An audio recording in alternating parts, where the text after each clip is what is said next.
Kalau di Australia memang ada kewajiban juga, walaupun beberapa kali pertemuan tidak banyak, tapi kita wajib hadir di kampus. Tapi kalau memang kalau mungkin kita bicara luar negeri tapi di daerah Eropa itu memang juga lebih bebas, lebih fleksibel. Artinya kalau kita bisa mengikuti materinya, itu artinya kita bisa dianggap bisa. Tapi sebaliknya, jika memang kita hadir terus pun di kampus setiap hari dan aktif di kelas, tapi memang kita tidak bisa menunjukkan kemampuan kita di mata kuliah tertentu, artinya ya memang tidak lulus.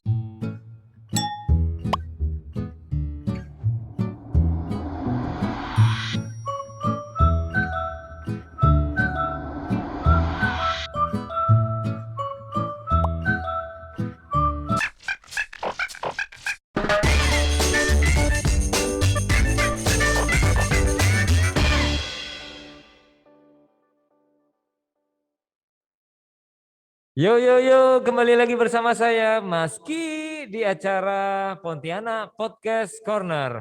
Popcorn ambiar.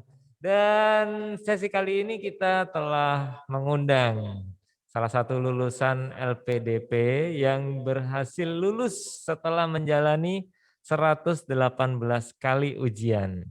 Beliau adalah Rahmat Putra Yuda. Selamat datang Bang Yuda.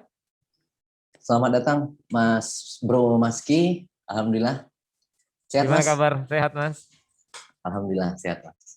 Dan di sini adalah sesi perdana BDK Pontianak menyelenggarakan podcast secara virtual. Jadi karena PPKM kita harus melakukan talk show podcast jarak jauh nih, Bang. Ya, mohon maaf, mohon perkenannya untuk secara virtual berdiskusi, ngobrol-ngobrol dengan kami di sini. Bang Yuda nih lulusan LPDP tahun berapa, Bang? Lulus diterima pada saat itu LPDP membuka program perdananya yaitu di tahun 2013. Alhamdulillah di tahun 2013 saya lulus. Dan pada saat itu dari Kalbar belum ada yang lulus pada saat itu dan akhirnya bisa mewakili Kalbar. Oke, LPDP pertama dibuka langsung lulus nih ceritanya. Alhamdulillah. Kesempatan. Dan dari Kalbar berapa Bang yang lulus saat itu?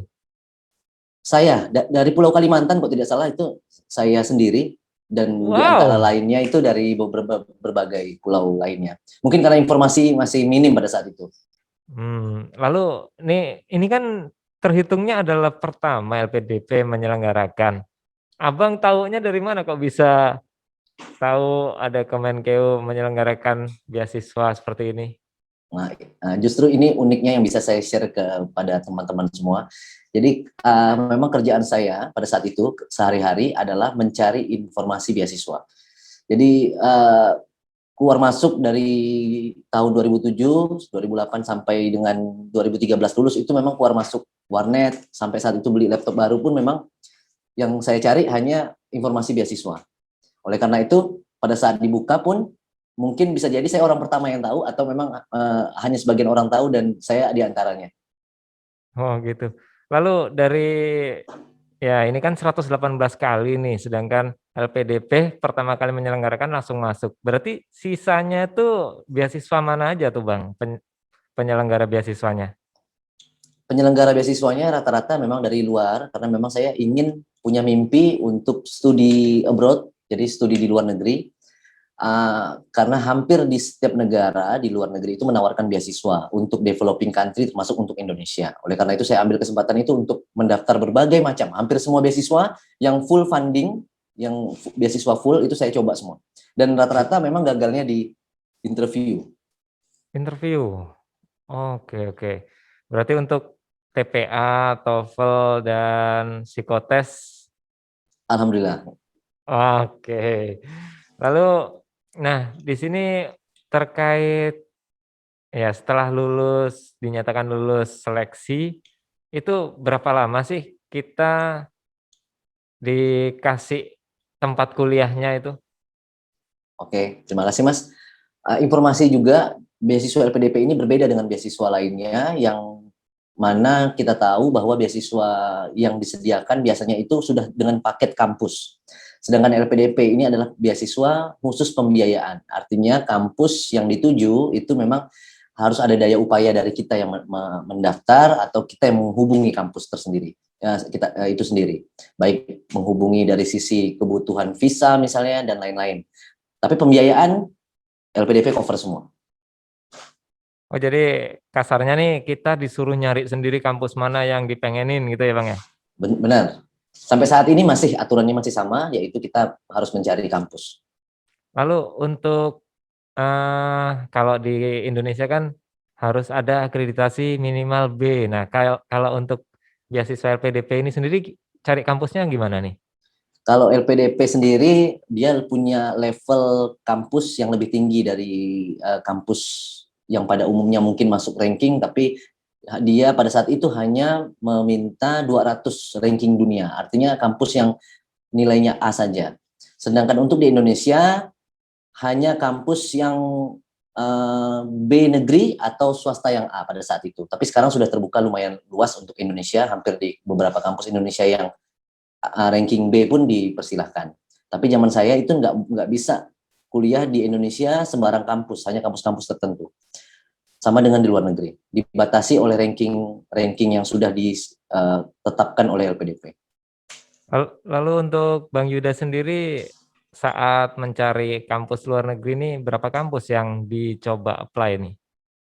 Kalau ini uniknya karena menurut saya lebih mudah mendapatkan LOE di luar negeri. LOE itu surat penerimaan, itu lebih gampang daripada di Indonesia, karena di Indonesia punya mekanisme tes yang memang kita harus ikutin dengan periode tertentu. Ada yang setahun 2 kali, ada yang setahun sekali. Tapi kalau di luar negeri, mostly mereka kadang-kadang membuka itu sepanjang tahun, membuka admission untuk masuk. Jadi saya bisa dapat beberapa LOE pada saat itu. Jadi pada saat di interview oleh pihak LPDP, saya bawa kurang lebih 5 sampai 6 LOE pada saat itu. Jadi saya bebas aja pada saat itu memilih kampus yang mana. Oke, terkait tesnya nih, tadi kan Bang Yuda ada gambaran kalau di Indonesia dibuka mungkin 2 kali dalam 1 tahun ya. Nah, kalau di luar negeri sepanjang tahun. Nah, variasi tesnya sendiri lebih ribet, lebih sulit mana nih antara di luar negeri atau di Indonesia? Lebih ribet di Indonesia. Di Indonesia itu ada mekanisme seleksi tertentu yang memang sudah ditetapkan oleh kampus, mungkin mengikuti aturan Dikti pada saat itu, atau memang regulasi yang mereka buat, kampus buat sendiri. Sedangkan di luar negeri, mostly kita yang penting kemampuan bahasa Inggris, yaitu diukur dari IELTS atau TOEFL, IBT, dan IPK pada saat itu. Jadi seleksinya lebih kepada administrasi. Kecuali S3 yang memang saya tahu juga memang ada yang namanya seleksi disertasi kita atau rencana riset. Karena untuk S2 belum sampai ke ranah itu, kita hanya lampirkan saja judul yang mungkin kita akan lakukan nantinya, tapi itu masih dalam bentuk draft. Jadi lebih mudah Mas kok di luar negeri menurut saya. Oh gitu. Lalu rencana ngambil S3 kapan nih Bang? Alhamdulillah sedang proses seleksi, kita proses daftar ke beasiswa LPDP yang Kemdikbud, karena kebetulan saya PNS yang guru, sebenarnya pengen yang LPDP karena bisa keluar negeri, karena yang di Kemdikbud untuk S3 itu hanya bisa di dalam negeri. Jadi saya coba apply yang di dalam negeri, karena memang menyangkut umur, kalau terlalu lama ada batasan umur untuk Iya, beasiswa. betul. Lalu dari sisi tadi kan berapa? 6 ya? 6 LOE yang LOE. dipegang. Nah, itu ada masa tunggu untuk keberangkatan berapa lama nih? Dari dinyatakan Kalau dapat tuh. lulus. Iya. Sebenarnya di luar negeri itu punya yang namanya program defer. Program defer itu program penundaan studi, baik itu terkait masalah beasiswa menjadi alasan atau alasan-alasan lain. Jadi kita bisa mengajukan ke kampus untuk defer. Jadi intake yang kita punya misalnya tahun 2021 itu bisa diubah menjadi intake tahun 2022 tanpa perlu melakukan tes. Jadi defer itu sudah menjadi bagian dari program-program yang ada di universitas di luar negeri. Di Indonesia mulai tahun 2018-17 itu sudah mulai juga menyediakan fasilitas itu. Tapi ada juga yang kampus masih belum menyediakan yang istilahnya penundaan. Jadi penundaannya ada dan itu bisa diperpanjang terus. Saya dapat LOE itu mulai tahun 2011. Jadi saya tunda sampai saya dapat beasiswa. Saya tunda, saya panjangkan lagi dengan konfirmasi via email dengan pihak admission. Oh, jadi kita kita dapetin LOE dulu walaupun nggak berangkat nih, sana masih rela nungguin ya? Untuk di Australia pada saat itu mereka lebih fleksibel dalam memberikan masa tunggu. Artinya Hmm. apalagi kalau itu beasiswa, mereka pastinya akan kooperatif juga. Oke oke, menarik nih. Ini salah satu wawasan baru menurut saya nih. Kan yang kita tahu kalau di Indonesia sendiri kan harus buru-buru masuk nih, kalau nggak ketinggalan ya bahkan Benar. Uh-uh. harus bayar dulu kalau emang ingin cuti kuliah gitu kan ya. Oh, Nah, di Indonesia kalau ya, kita harus bayar uang awal, uang uang inilah, uang masuk paling tidak. Dan berarti itu bisa hangus. kalau luar negeri nggak perlu bayar-bayar dulu ya, tunggu setelah masuk baru bayar. Setelah setelah kita putuskan untuk ambil intake di tahun tertentu, itu ada batasnya. Misalnya kalau mau kuliah bulan Juli, ya pastinya Juni sudah terbayarkan. Tapi kalau belum Hmm. terbayarkan, kita bisa tunda untuk kuliahnya nanti mungkin di intake tahun selanjutnya, yaitu Januari misalnya. Dan kita bisa bayarnya di sebulan sebelumnya, yaitu Desember. Karena ada Oh, masa-masa untuk membuat visa, kepengurusan masalah admission lah, untuk paling masuk ke lama negara tertentu. paling lama berapa bulan Bang penundaan itu? Penundaan pembayaran atau penundaan kuliah, Penundaan ada dua nih, kuliahnya Mas. nih, ya. Kalau penundaan kuliah sebenarnya bisa kita tunda biasanya 1 semester sampai 2 semester kalau penundaan kuliah. Tapi kalau penundaan pembayaran biasanya 1 semester. Tapi kalau di LPDP ini uniknya bahwa kita tidak perlu membayarkan langsung ke kampus. Jadi nanti yang akan berurusan soal keuangan itu antara LPDP dengan si kampusnya langsung. Jadi kita tidak dibebankan dengan masalah-masalah keuangan. Oke. Baik Bang, kita pengen tahu kehidupan di luar negeri nih.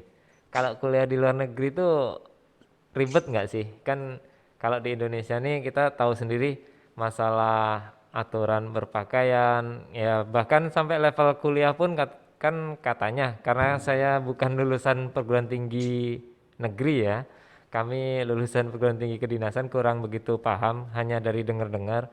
Dengar-dengar di perguruan tinggi kan masih terdapat aturan berpakaian, nggak boleh pakai kaos, atau mungkin Hmm. aturan kehadiran gitu. Kehadiran dikasih toleransi bolos 2 pertemuan mungkin gitu. Nah, kalau di luar negeri sendiri gimana nih Bang? Mungkin bisa dibagi ke kami nih. Oke, terima kasih, Mas. Di luar negeri ada 2 mode perkuliahan, ada khususnya untuk master, itu ada yang istilahnya research by research, jadi dia hanya melakukan riset tanpa perlu datang ke kampus atau memang dibebaskan untuk datang ke kampus sesekali untuk melakukan konsultasi atau lain-lainnya. Ada yang istilahnya coursework. Coursework ini memang modenya mode perkuliahan. Jadi mereka diwajibkan juga hadir untuk beberapa kali pertemuan. Namun kita biasanya ada mode blended di hampir banyak mata kuliah yang disediakan. Jadi blended learning artinya mungkin beberapa kali pertemuan kita ambil itu online, secara online.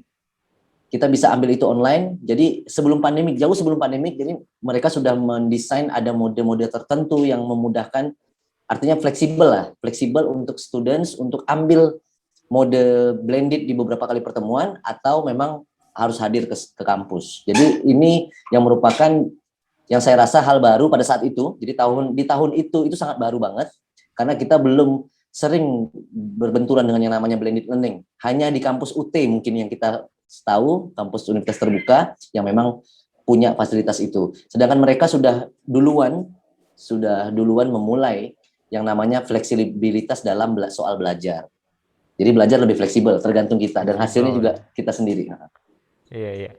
Dan ini kan emang sengaja cari tahu gini karena sebelumnya tuh ada cerita gitu katanya kalau dosen luar negeri nih lebih berprinsip terserah kalian mau datang di kuliah saya atau enggak. Intinya kalian mau nggak mau wajib lulus mata pelajaran saya gitu. Itu bener nggak sih Bang? Jadi saya juga pernah sering dengar itu, tapi kebetulan karena kebetulan saya punya apa namanya kesempatan pengalaman di Eropa juga, jadi saya bisa bandingkan antara keduanya.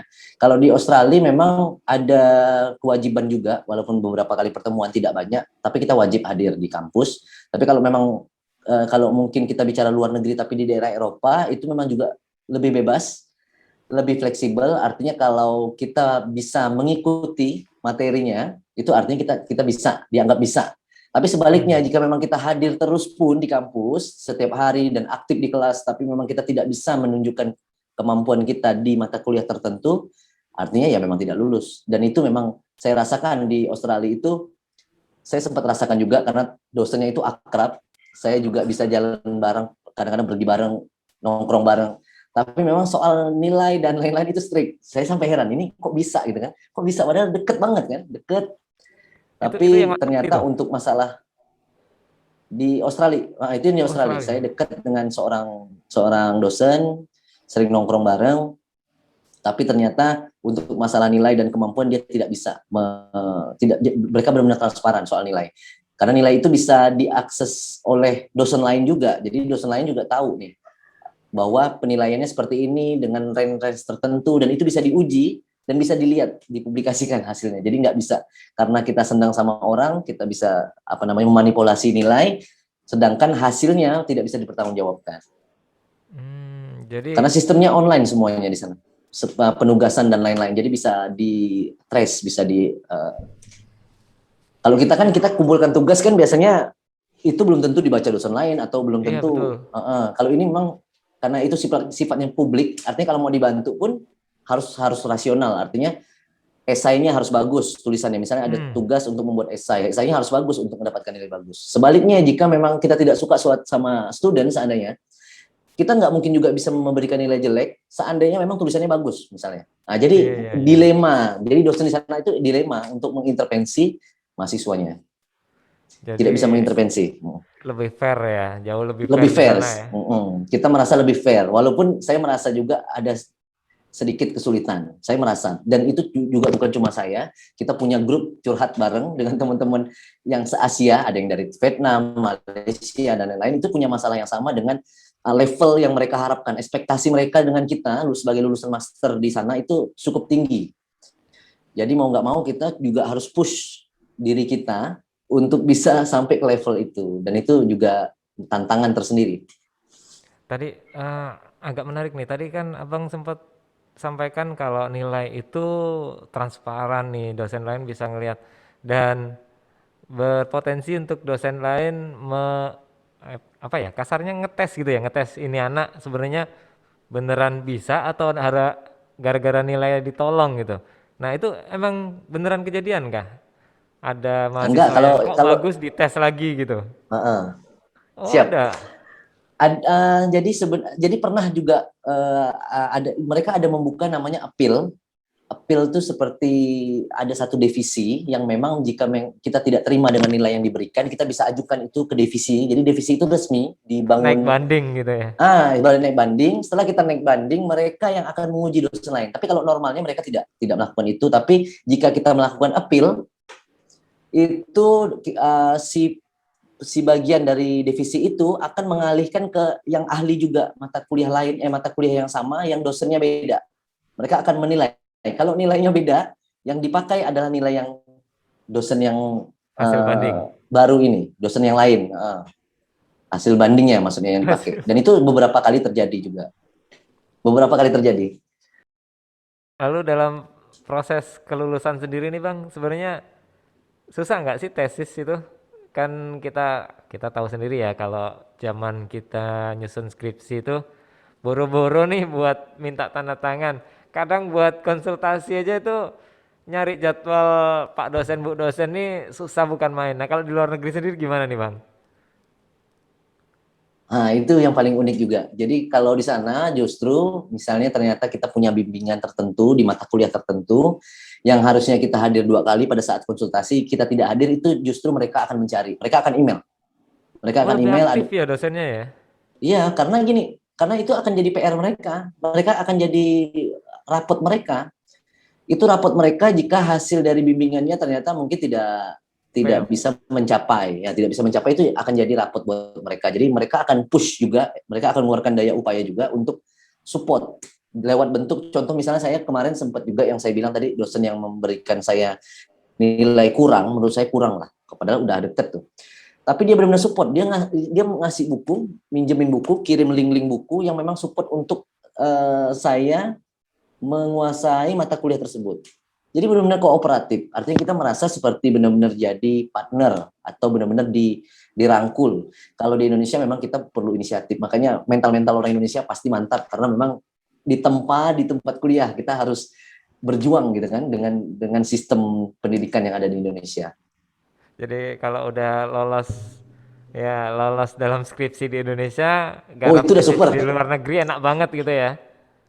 Kalau soal mental sih, nah, kalau soal mental pastinya mentalnya sudah terbangun. Tapi kalau soal keilmuan itu masih dipertanyakan karena memang kita kebanyakan saat sampai ke sana itu punya yang namanya shock cultural dalam khususnya dalam belajar, gaya belajar. Di sana kalau sudah menjelang ujian itu kota nyari sepi, perpustakaan itu isinya manusia semua penuh untuk belajar dan memang kalau karena saya budaya Indonesia apalagi di Kalbar ya kita kan biasa nongkrong-nongkrong. Nongkrong itu kalau kalau di kita udah menjadi gaya hidup, tapi kalau di sana nongkrong itu hanya bagian dari hidup mereka, hanya bagian aja karena mereka bisa menempatkan diri. Oke, oke. Nah, kembali lagi nih, kan tingkat kesulitan dalam Hmm. menyusun tesis nih nggak hanya dari kemauan ya, pasti dari tingkat pemahaman kita sendiri. Misal nih, kita kan selama belajar di Indonesia, entah itu kuliah atau sekolah gitu, kita baca bahasa Indonesia, buku-buku bahasa Indonesia terkait suatu materi itu kan nggak mudah nih pahamnya. Nah, apalagi kita yang pakai bahasa yang bukan dari bahasa ibu kita nih, bahasa Inggris.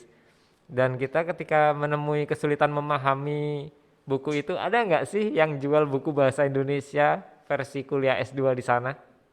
Oke, saya juga tambahkan ada satu fasilitas juga di kampus. Jadi kampusnya Aha. memang kampus ini yang saya menurut saya nih dia sangat memberikan fasilitas-fasilitas yang luar biasa yang saya sebelumnya belum temukan di Indonesia. Jadi ada namanya PAS session, ada namanya divisi PAS, PASS itu di Wollongong University tempat saya. Itu siapapun bebas ke situ untuk uh, mendiskusikan kesulitan pembelajaran, kesulitan tentang subjek tertentu, kesulitan tentang tugas, semua tentang apapun yang berbau kuliah, kita bisa masuk ke situ, kita bergabung dengan senior kita di situ ada, dosen-dosen pun ada berkumpul di situ untuk memberikan solusi.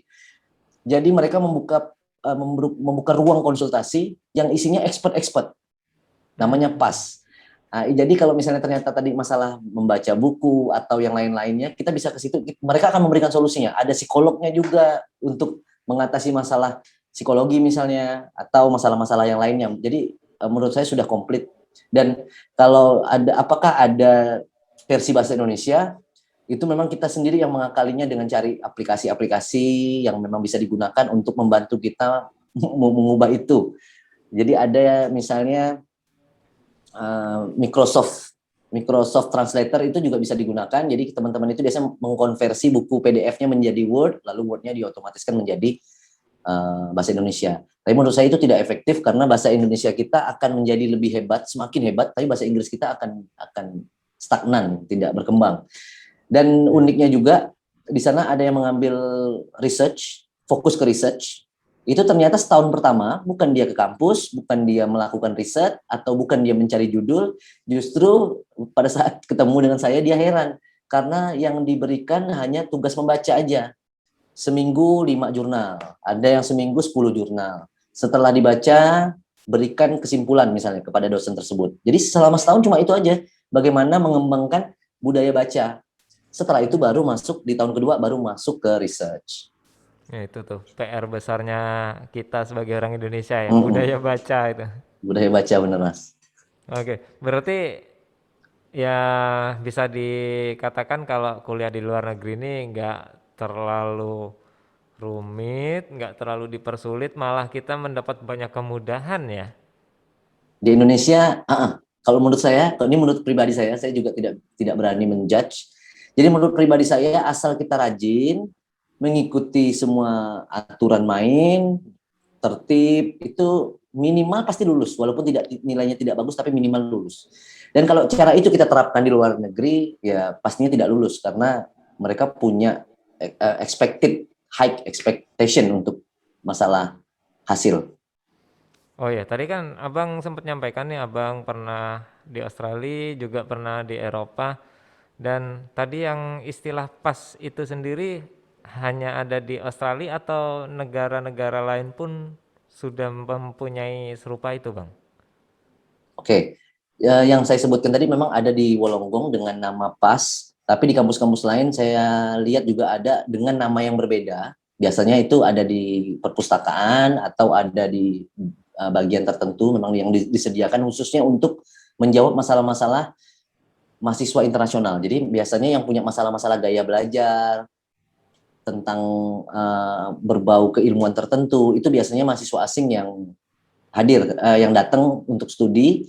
Dan jika kampus tersebut memang punya mahasiswa internasional yang banyak, biasanya memang mereka akan menyediakan satu pojok atau satu tempat wadah untuk bisa Diskusi. membantu.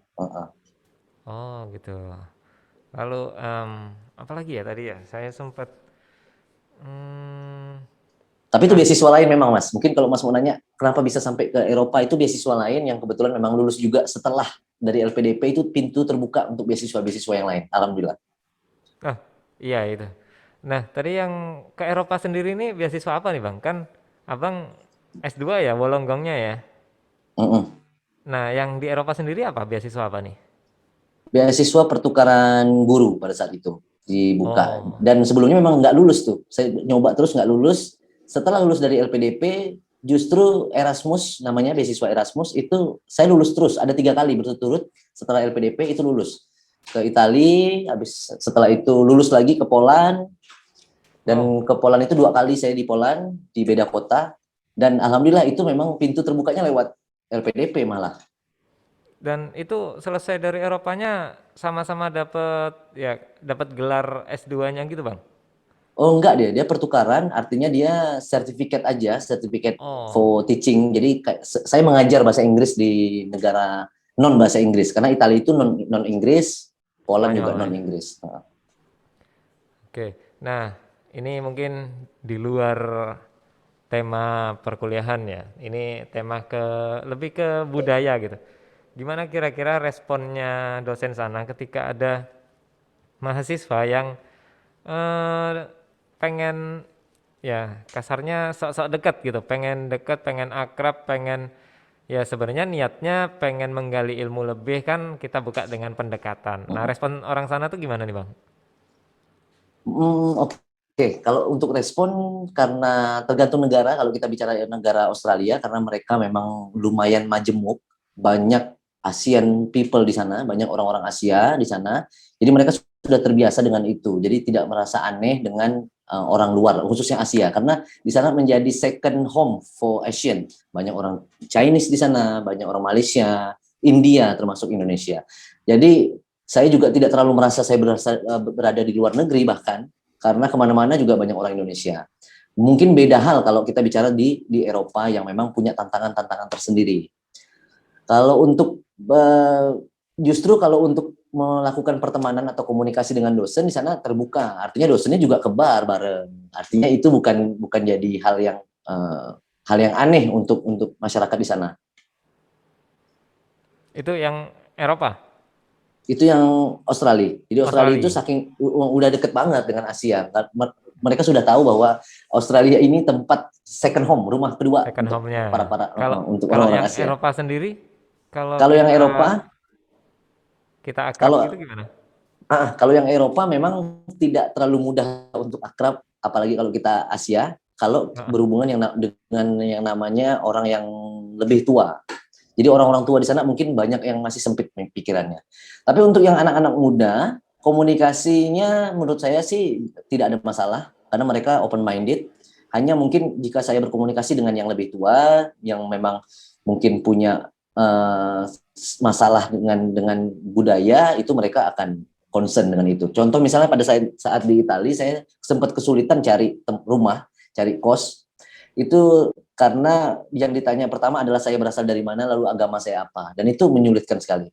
Dan akhirnya teman-teman saya, orang-orang Itali, itu turun tangan juga akhirnya. Turun tangan dan akhirnya saya dapat. Mereka turun tangan bantu saya cari.